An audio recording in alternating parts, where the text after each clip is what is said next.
बापरे बाप! काय एवढा कचरा? ते पण हॉलमध्ये फक्त हॉलची सफाई केली तर एवढा कचरा निघाला.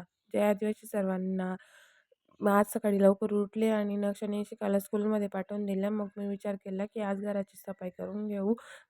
खूप घाण झालेली आहे कारण कधीपासून आवरलेलंच नाही आहे. ऑफिस, काही दुसरे कामं असतात याच्यातच सुट्ट्या जातात माझ्या असं म्हणून. तर मग अगोदर सकाळी बाहेरचा पोर्च वगैरे क्लीन करून घेतला. सगळं व्यवस्थित आवरून घेतलं आणि मग मी घेतला हॉल आवरायला आणि इतकी कचरा झालेला होता हॉल इथं दिवाणच्या मागे वगैरे मुलं बारीक घाण वगैरे टाकतात.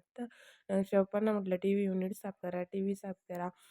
फोटो फ्रेम पण साफ केली त्यांनी, हे क्लीन केलं. मी तोपर्यंत दिवाण वगैरे साफ करून घेतले, क्लीन केले. त्यातली जागा पुसली आणि इथं अंथरूण वगैरे भरून ठेवून दिलं एका साईडला आणि एका दिवाणमध्ये इकडं डॉक्युमेंट्स वगैरे आणि इकडं बारीक कपडे वगैरे बारीक पर्स वगैरे सामान वगैरे ठेवून दिला. शोकेसचं सामान आहे ना, तो ठेवलेला आहे तिथं बाकीचा. कारण ठेवायला जागाच नाही घरामध्ये आणि आवरून वगैरे घेतला आणि मग आता ते गेलेत नक्षनी शिकायला स्कूलमध्ये घ्यायला. तोपर्यंत म्हटलं मी जेवण वगैरे बनवून घेते आणि हा बघा कचरा किती निघालेला आहे फक्त हॉलच्या क्लिनिंगमध्ये.